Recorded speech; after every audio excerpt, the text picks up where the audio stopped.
Hello everybody, nice to meet you. Our reading was Genesis chapter 38. Let's read it together. At the time, Judah left his brothers and went down to stay with a man of Adullam named Hira. There Judah met the daughter of a Canaanite man named Shua. Hira married her and reigned with her. She became pregnant and gave birth to a son who was named She conceived again and gave birth to a son and named him Onan. She gave birth to still another son and named him Shelah. It was at Kezib that she gave birth to him. Judah got a wife for his firstborn, and her name was Tamar. But Judah's firstborn was wicked in the Lord's sight, so the Lord put him to death. Then Judah said to Onan, "Lie with your father's wife and fulfill your duty to her as a brother-in-law to produce offspring for your father." But Onan knew that the offspring would not be his, so whenever he lay with his father's wife, he spilled his semen on the ground to keep from producing offspring for his father. What he did was wicked in the Lord's sight, so he put him to death also.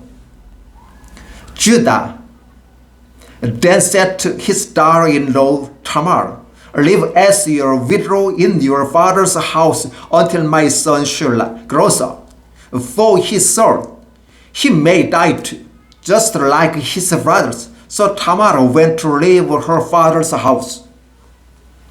After a long time, Judah's wife, the daughter of Shua, died. When Judah had recovered from his grief, he went up to Timnah to the man who were shearing his sheep, and his friend Hira the Adullamite went with him. When Tamar was told, "Your father-in-law is on his way to Timnah to shear his sheep," he took over her widow's clothes, covered herself with a veil to disguise herself, and then sat down at the entrance to Enaim, which is on the road to Timnah, for she saw that though Shelah had now grown up, she had not been given to him as his wife. When Judah saw her, he thought she was a prostitute, for she had covered her face. Now realizing that she was his daughter-in-law, he went over to her fire roadside and said, "Come now, let me sleep with you." "And what will you give me to sleep with you?" she asked. "I will send you a young goat from my flock," he said. "Will you give me something as a pledge until you send it?" she asked. He said, "What pledge shall I give you?"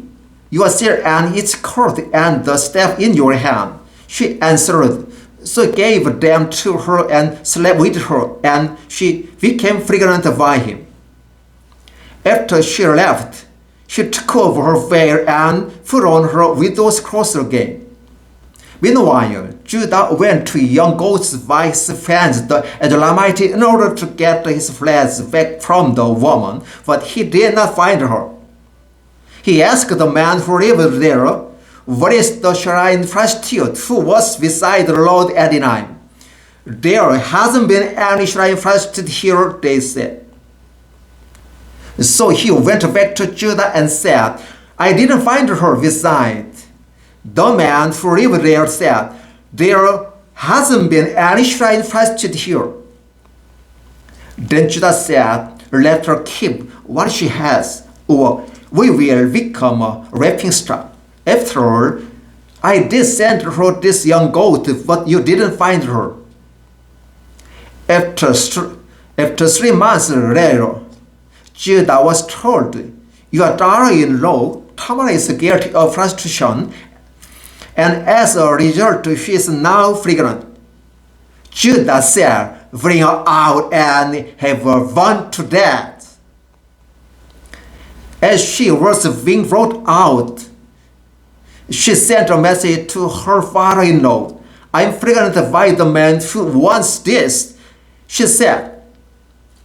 And she added, See if you recognize whose seal and cloth and staff these are.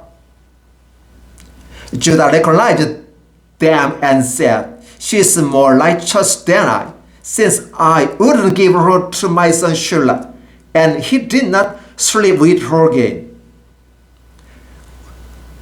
When the time came for her to give birth, there were twin boys in her womb. As she was giving birth, one of them put out his hands, so the midwife took a scarlet thread and tied it on his wrist and said, This one came out first. But when he drew back his hands, his brother came out. And she said, So this is how you have broken out? And he was named Perez. Then his brothers who had the scarlet list on his wrist came out, and he was given the name Judah. Genesis chapter 38, verses 1 through 3. Thank you.